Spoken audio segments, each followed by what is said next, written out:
At this time, I'd like to introduce our MC for today, is Staff Sergeant Nick Bisek. Sergeant Bisek enlisted in the Army in 2007 here in Winona, Minnesota. He conducted his basic training and advanced training at Fort Leonard Wood, Missouri, with the MOS of 31 Echo, Military Police Correctional Specialist. He served from October 2007 till November 2008 in Guantanamo Bay, Cuba, with the 193rd Military Police Company. He then served the 526th MP Company at Fort Leavenworth, Kansas, where he's a member of the Guard Force inside the United States Missionary Barracks. He then served again in the 193rd MP Company in Guantanamo Bay, Cuba, from July 2010 until December 2011. He's now serving with the 21st Military Police Company Airborne, Fort Bragg, North Carolina. His company Internment and Resettlement NCO. So let's get a big hand here for Sergeant Bisek, who's home on leave.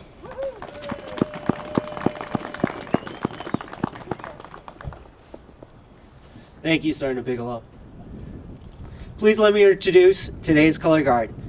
They are members of the American Legion Post Number 9 of Winona, Minnesota, members of the Military Order of the Purple Heart, Chapter 5555, and members of the Veterans of Foreign Wars Post 1287 of Winona, Minnesota. Color guard post the colors.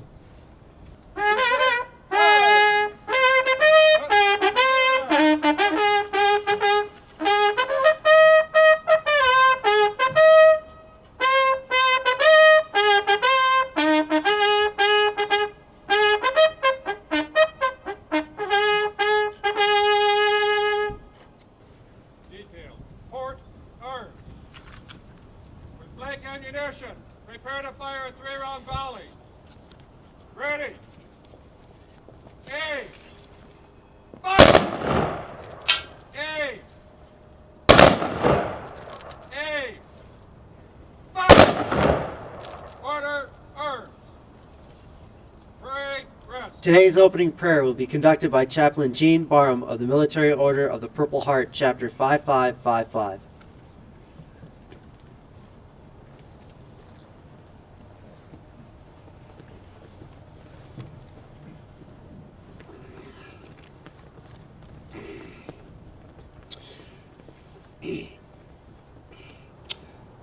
God of passion, God of dignity and strength, watch over the veterans of the United States.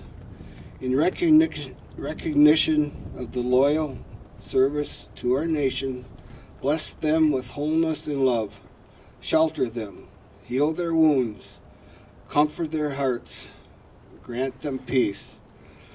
God of justice and truth, God of our lives, bless our veterans with a deep and abiding understanding of our profound gratitude. Protect them and their families from loneliness and want. Grant them lives of joy and bounty. May their dedication and honor be remembered as a blessing from generation to generation. Blessed are you, protector and redeemer, our shield and our stronghold. Amen. Thank you very much, Chaplain Brown. This is the 21st Annual 24-Hour Veterans Vigil at Veterans Memorial Park here in Winona. The Vigil is an opportunity to come together and pay respect to all who have served before us, as well as those serving today. While we stand the watch, it gives the public the opportunity to share with us and hear our stories as well. This year's special focus is to especially honor those who served in the forgotten war, the Korean War. Today's speaker enlisted in the United States Army in 1948. He conducted basic training at Camp Breckenridge, Kentucky, where he gained the military occupation of field wireman. He then went to serve in Japan with the 1st Cavalry Division. He served in combat operations during the Korean War with the 1st Cav Division. Later on, he served in Kitzingen, Germany, and Fort Riley, Kansas, with the 1st Infantry Division. From 1956 until 1957, he trained members of the National Guard at Camp McCoy, Wisconsin. He left the service honorably in 1957, obtaining the rank of Staff Sergeant with a total of 9 years of service with the United States Army. Please welcome today's guest speaker, Staff Sergeant Jim Miller.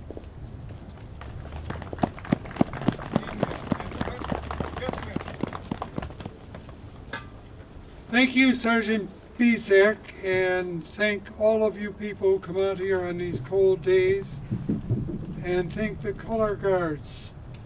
I went to a funeral this summer, a World War II veteran, and for the summer guard, or for the honor guard, they had 3 people, 2 to fold the flag and 1 to play the tape recorder. I said, where I come from, we have 2 complete honor guards. And he said, boy, you're lucky. No, it isn't luck. It's dedication, coming out here in cold days like this and for funerals and other things. So thank you, honor guards. I'm going to change hats. Do I have it on stream? Pictures. And get out my notes. I'm always reminded of the person who, where are they? Oh, here they are. No, that's not them. Where are my notes? I don't need notes. How about that? Yesterday there was I think I found him somewhere. Do you remember the country western movie guy? He was always going, I have my notes right here, somewhere around my heart. But anyway,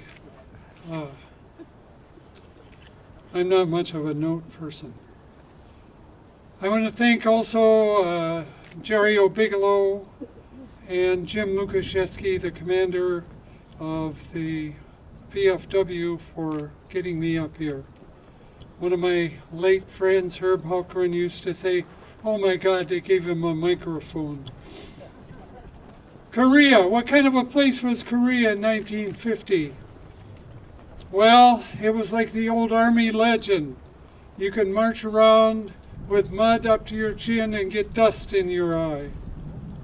It's the only place in the world that I know of that you can get malaria and frostbite almost at the same time.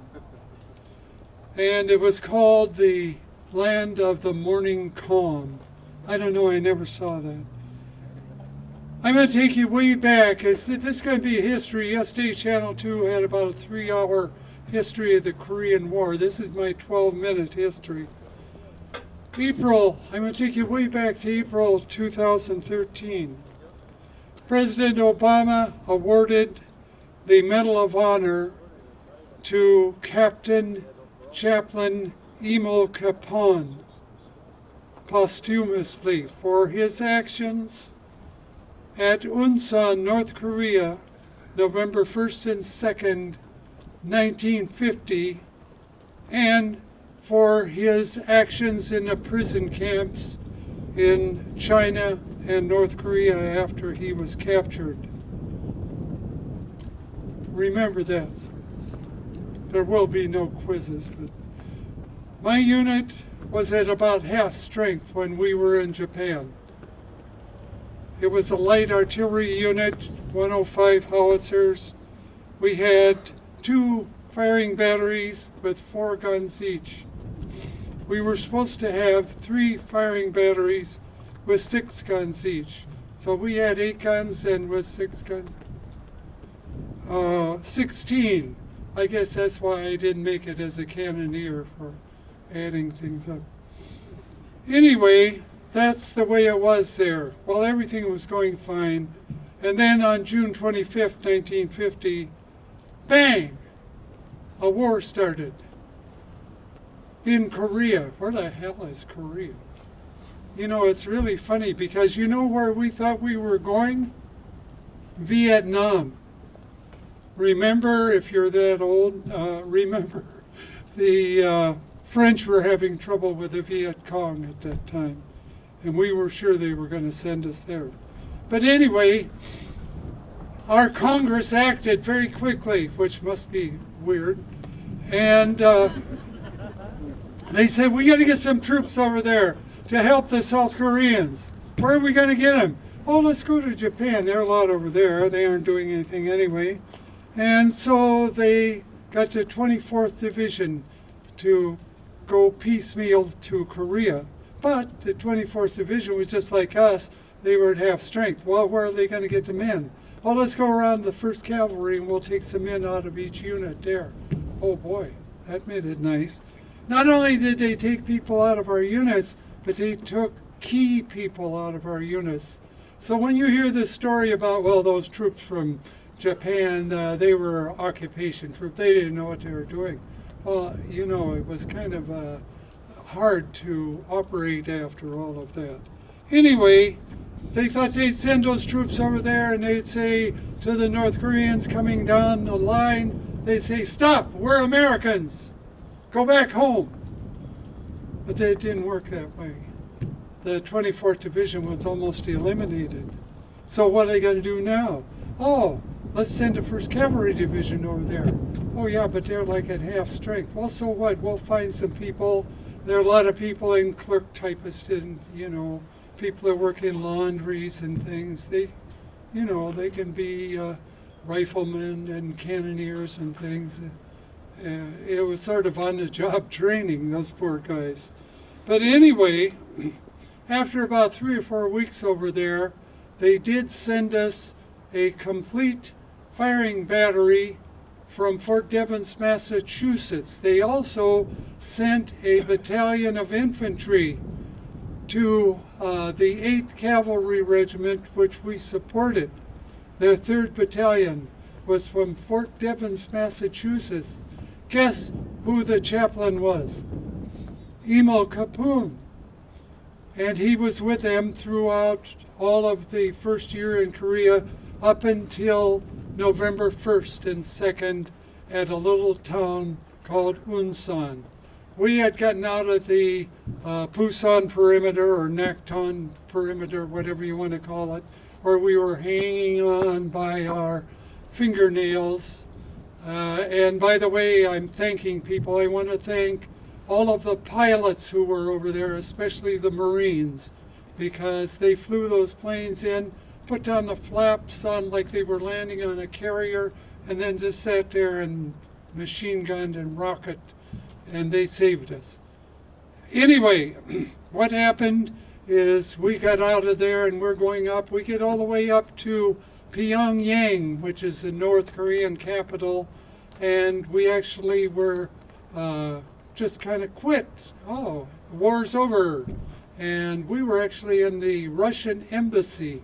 The first time in 3.5 months that we had a roof over our head, actual running water and all that kind of stuff. And anyway, we were there for about a week. We got to see Bob Hope. God bless Bob Hope. And his troop up there, some young dancing girls, American dancing girls, different kind of people, singers and dancers, and some dancing girls. And anyway, we were called in.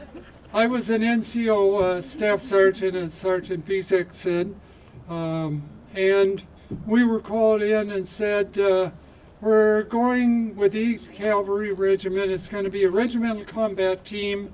There's going to be the 8th Cavalry Regiment, which really was an infantry regiment, us, a battalion of artillery, a company of tanks, Sherman tanks, and a few other people. And we made up like a convoy with different groups so that we could stop and be mobile and all kinds of stuff there and fight people. And of course the North Koreans were sitting up on the hills watching us go up the road, but that was the way it was the whole time. They actually told us NCOs that there were a bunch of fanatical North Koreans armed with pistols and swords. And we're going up there, take care of them, go home. Wow, let's go. So we went up there and we got to within 40 miles of the Chinese border, and we ran into a little opposition. Actually, I have read things that said there were between 10,000 and 25,000 regular Army Chinese troops. Where the heck did they come from? Well, China was only 40 miles away. Something funny, I write a column in the 1st Cavalry newspaper, the Saber, and I talked to a lot of people. A pilot who was one of our, they had those Piper Cubs, L5s or something they flew for spotters. He flew all the way up to the Chinese border the day before we got hit did not see one troop on the ground. Where the heck were they? I don't know, but they were there the next day. They must be quick or something, I don't know. But anyway, it was a disaster. We're about 1,500 men, and they were in the thousands, 10,000. And we got overrun, pretty much wiped out, the whole regiment. And Father Capoon was there with the 3rd Battalion of the 8th Cav and also C Battery, our C Battery, and they were way up. And the Chinese were capturing people, they were shooting. If you couldn't walk, they would shoot you because they didn't want to drag you up to their prison camps. And Father Capoon stepped in front of this Sergeant Miller, not me, Sergeant Miller. He stepped in front of him and told the Chinese, don't shoot. They didn't know what to do. They knew he was some kind of holy man, and they didn't know what to do with him. And he just took a bunch of wounded people, they were captured, and he went with them to this Chinese prison camp. And while he was there, he would find food for them. He told them to keep their faith. The Chinese kept telling him, no, no, you can't do this. And he didn't pay any attention to them. Finally, they didn't know what to do with him, so they put him off all by himself and starved him to death. That was the only way they could handle him. And that's why he got the Medal of Honor. I had some friends who got captured there too. They spent 33 months in a Chinese prison camp. Inhumane treatment, unbelievable treatment. And they made it out. One of my friends told me that probably 3/4 of the people in his camp died there. And they were just buried quickly because they didn't want people to know how many people died in these camps. Not only that, there were a lot of heroes in this whole business at Unsan and in the prison camps. Have you ever heard of the Johnson's List? Probably not. There was a young troop named Johnson who was captured. He kept a list of people who died, the names of people who died in the camp. Weren't supposed to do that. And the Chinese knew that he was doing it, and they would beat him to have him tell them where this list was. And he wouldn't tell them. He got out of there and took his list with him. I don't know where he hid it. I don't know of anybody who really does, but he had a list. He gave it to the authorities so they knew who died in this camp. But that's the kind of people that were there. And I want to say in conclusion, God bless those people. God bless the survivors and those who died there, and God bless America. Thank you. Let's change caps.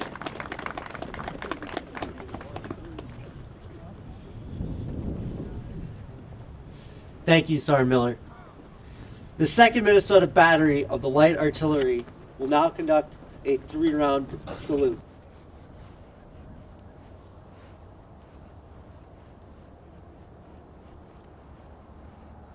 Ready!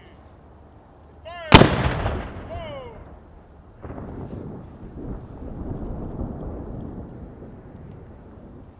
If you'd all return for 1 second, please, as Chaplain Brown conducts the closing prayer.